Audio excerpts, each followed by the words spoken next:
क्या हाल है दोस्तों, मैं हूं निवेश सिंगला। सबसे पहले आपका स्वागत है, आप चैनल पे स्पेशली आए हैं। हमारा हमेशा मोटिव रहता है कि अपने कस्टमर को भगवान की तरह ट्रीट करें। अगर आप अपने लिए अपना पहला घर खरीदना चाहते हैं, कुछ उसके बारे में जानकारी लेना चाहते हैं, तो ये चैनल सोल सिर्फ इसलिए बना है कि आपको कितना हम एजुकेट कर सके with property knowledge, with real estate knowledge of tri city, Panchkula, Chandigarh, Mohali या फिर आले दुआले की रियल एस्टेट का। चैनल को सब्सक्राइब जरूर कीजिएगा, वीडियोस आती रहेगी, नोटिफिकेशन बेल को भी प्रेस कर लीजिएगा। मिलते हैं, पूरी वीडियो जरूर देखिए। ਕਾਰੋਬਾਰ ਦੇ ਵਿੱਚ ਆਮ ਕਿਹਾ ਜਾਂਦਾ ਹੈ ਕਿ ਪਹਿਲੇ ਦੁਕਾਨ ਫਿਰ ਮਕਾਨ। हाँ, ਆਮ ਤੌਰ ਤੇ ਬਹੁਤ ਸਾਰੇ ਲੋਕ ਖਾਸ ਕਰ ਟਰਾਈ ਸਿਟੀ ਦੇ ਵਿੱਚ ਰੈਂਟਲ ਤੇ ਰਹਿੰਦੇ ਆ।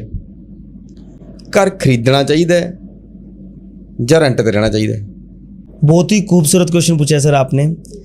जब बातचीत आती है ना कि घर खरीदे कि रेंट पे ले, तो मैंने देखा मेरे बहुत सारे क्लाइंट्स सभी बहुत कंफ्यूज रहते हैं कि यार अगर मान लो मेरे रेंट 1 लाख रुपए या 50,000 रुपये महीना जा रहा है, तो क्यों ना ऐसी प्रॉपर्टी ले ली जाए जिसका हम आपका EMI इतनी दे देंगे। तो वो एक ही बात हो गई, EMI दे दो या रेंट दे दो, एक ही बात हो गई। पर लोग ना इसको डीपली नहीं समझते हैं, इसको डीपली नहीं समझते हैं। वो सोचते हैं या तो इसकी EMI दे दो या तो उसका रेंट दे दो, एक ही बात है। पर बहुत बड़ा डिफरेंस है जी। जब आप रेंट वर्सेस बाय सोचते हैं, आपके माइंड में सबसे बड़ा क्वेश्चन होना चाहिए कि जिस जगह पे आपने प्रॉपर्टी ले रहे हैं, रेंट पे या खरीद पे, वहां पे आप क्या लॉन्ग टर्म रहने वाले हैं? मान लो आपका प्लान है कि मेरे को बस यहाँ पे 2 महीने रहना है, 3 महीने रहना है, 1 साल रहना है, 1.5 साल रहना है, 3 साल रहना है, तो यार बाय करके फ्लैट खरीद के उसको बेच पाओगे नहीं आसानी से, तो फंस गए। मान लो आपकी जॉब ऐसी है, आप मिलिट्री में है सर, आपका बाबा ट्रांसफर होता रहता है कि अभी यहाँ पे फिर शिफ्टिंग यहाँ पे, या फिर किसी ऐसी ट्रांसफरेबल जॉब में है जहाँ पे आपको अलग अलग सिटी में जाना पड़ता है जी। तो एक जगह प्रॉपर्टी परचेज करके तो फंसने वाली बात हो गई, उसको बेचना मुश्किल। फिर अब नए पैसे कहाँ से ले, उसकी EMI चल रही है, उसका रेंट चल रहा है। तो प्रॉपर्टी जब हम परचेज या रेंट पे देते हैं तो हमें बहुत ज़्यादा सावधान होकर चलना चाहिए। हमें रेंट पे प्रॉपर्टी तब लेनी चाहिए जब हमारा देयर आर 2 थिंग्स, या तो हमें वहाँ पे टेम्परेरी नहीं रहना है, सॉरी परमानेंट नहीं रहना है। अगर वहाँ पे हमें टेम्परेरी रहना है तो आप मकान किराए पे लीजिए, लेकिन आपको पता है कि लॉन्ग टर्म रहना है वहां पे, तो आप परचेज कीजिए। लेकिन अभी इसमें भी दूसरा पॉइंट क्या आता है, मान लो आपको ये फाइनल हो गया कि आपको वहां पे परमानेंट रहना है कि टेम्परेरी रहना है। अब आपको ये देखना है कि अगर आपकी ये जो किस्तें हैं वो 10 साल की बने, 20 साल की बने, 5 साल की बने, जितने की बना रहे हो, क्या उस ड्यूरेशन में आपको EMI, अगर जब परचेज कर रहे हो, EMI अगर आपने जहाँ पे जॉब ले रखी है वो जॉब भगवान ना करे चली भी जाए, तो वो आप फिर भी कंटिन्यूसली EMI दे पाएंगे? मतलब इतना कॉर्पस है आपके पास कि उसकी EMI आप बाहर घुमा सकते हैं। तब आप परचेज कीजिए EMI पे।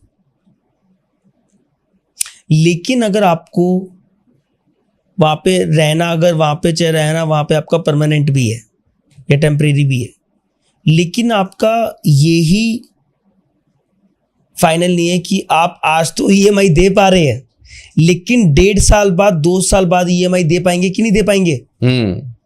अगर आपका यही क्वेश्चन क्लियर नहीं है तो why are you going for purchase? जब हमने डिबेट शुरू किया अभी इस पे, तो हमारा सबसे पहला पॉइंट मैंने क्या बोला कि हमें जब हम प्रॉपर्टी का ये नहीं सोचना हमें कि इसका तो हम EMI दे देंगे। भाई जब आप रेंट दे रहे हो, कहीं पे रेंट पे रह रहे हो, तो रेंट को तो आप मान लो आज आपको प्रॉपर्टी पसंद आई, आज आप प्रॉपर्टी में हो, कल उसको छोड़ सकते हो। 2 महीने का नोटिस पीरियड, 1 महीने नोटिस पीरियड देकर छोड़ दो। भाई EMI कैसे तोड़ोगे? EMI से तो आप बंध गए ना। मैं अपने दर्शकों को बोल रहा हूँ, EMI से तो आप बंध गए, तो EMI से कैसे बचोगे? उसका तो कुछ इलाज नहीं है। रेंट पे अगर आपने ले लिया, तभी कह रहा हूं सर, एक आपका वहां पे जहां पे रह रहे हो वो टेम्परेरी है कि परमानेंट है, वो चेक करना जरूरी है। और दूसरा कि आपकी इतनी पेइंग कैपेसिटी है कि नहीं है कि आप फ्यूचर में उसकी EMI दे पाएंगे कि नहीं दे पाएंगे। तो उसके बेस पे हमें डिसीजन बनाना चाहिए। ना रेंट पे लेना गलत है, ना खरीदना गलत है। आपका सोच आपको अपने सिचुएशन के हिसाब से अपने आप को मोल्ड करना जरूरी है। कई लोगों के लिए इमोशनल डिसीजन होता है, बट मैं हमेशा बोलता हूँ इसमें इमोशंस मत डालिए। फाइनेंस में हमेशा लॉजिकली चलिए, क्योंकि जब EMI नहीं दे पाते ना आप, सबसे ज़्यादा इमोशन वहीं पे हिट होते हैं। तो पहले इमोशंस को साइड कर लो ताकि लॉन्ग टर्म में इमोशनल ना हो। ਕਿਸੇ ਇਨਸਾਨ ਨੇ ਇਨਵੈਸਟਮੈਂਟ ਕਰਨੀ ਹੈ, ਉਹ ਸੋਚਦਾ ਹੈ ਵੀ ਰੈਂਟ ਵੀ ਆ ਜੇ, ਜਿਹੜੀ ਪ੍ਰਾਪਰਟੀ ਖਰੀਦ ਰਿਹਾ ਹੋ ਉਹਦਾ ਰੇਟ ਵੀ ਅਪ ਹੋ ਜੇ। ਸੰਭਵ ਹੈ ਦੋਵੇਂ ਚੀਜ਼ਾਂ?